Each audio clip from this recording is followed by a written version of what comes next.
Alright, so let's see how we can apply the L'Hopital rules here. I know this looks like it's definition of derivative, but here's the thing. If you don't recognize it, it's really not a big deal. Okay, so we'll just take the derivative of this as it is. So since h is approaching 0, I'm going to mark all my h's, and I know that's going to be all my letters. Now the other one's the one that says x. I'm going to just go ahead and turn them into numbers just to remind myself that that's just a number. It's not a letter. Okay, so let's take the derivative of this because, well, we're supposed to check and see if it gives you 0. If I plug in 0 into all of my h's, it's 0 minus 0 on the top. Well, 4 secant minus 4 secant, so that's 0 on the top and 0 on the bottom.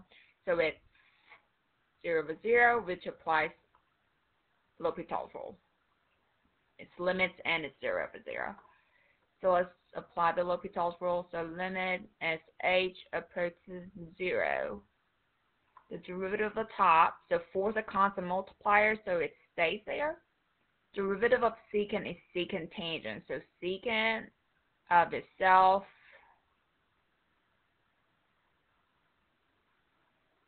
tangent of itself number plus h times the derivative of a candy. The derivative of a number is 0. Derivative of h is just 1. We leave that as it is. Minus. Now let's take a look at the second term right here on my top.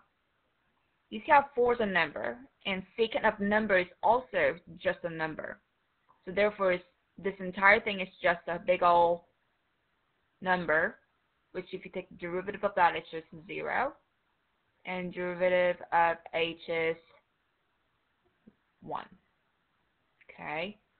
Now I'm going to go ahead and compute my limit, and this will give me, I'm going to plug it in, basically, so 4 secant of number plus h, which is just number, and in this case our number was x, and tangent of x, that's x, and that's about it, and that's our answer. So this is saying that.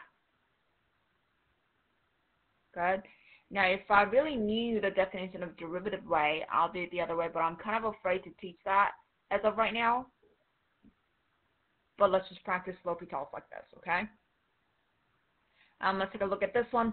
What if it gave you something like this? So this is basically telling you to do this side must equal to that side and basically solve for it, correct? So what we're going to do, we're going to solve the left side and solve the right side just like it would be an equation.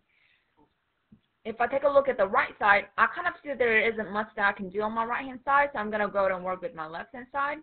Now once again, I'm going to remind myself, alright, since h is going somewhere, h's are the letters and the x's are just the number. So that's number really, and that's also just number. Just on the left side, because that's the one that has to do with limit.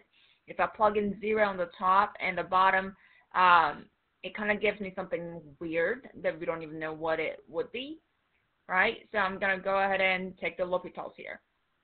So when I take my L'Hopital's, it'll be derivative of the top, which gives me g prime, that's my wrapper, of number, which is x, plus h times the derivative of h, which is just 1, if you're going to put that there, minus, same thing, g prime of number, which is x minus h, times the derivative of negative h, which is negative 1, all over the derivative of h, which is just 1. Now I'm just gonna bring down the right hand side because I didn't touch it. I haven't done anything to it yet. Now I'm gonna go ahead and evaluate the left hand side here by plugging in 0 into my h's. So this will give me g prime of x plus 0 times 1 minus, well, the minus and negative 1 makes it as a positive, of g prime of just x, because this minus h becomes just 0. Now I'm going to say that's also equal. I'm going to bring down the right hand side. Okay. Now, since these two are like terms, I can add them together. So there's invisible ones in front always, so that's 2 g prime of x, which is equivalent to 6 minus 4x. And really with this, the general direction for this one was what is g prime of x. So our g prime of x would have been divide both sides by 2, so 3 minus 2x. So that's the answer that we can get. So if it ever looks like this, you're going to work this like a regular equation. You're going to simplify the left side as much as possible, okay? And then basically you're getting g prime of x by itself.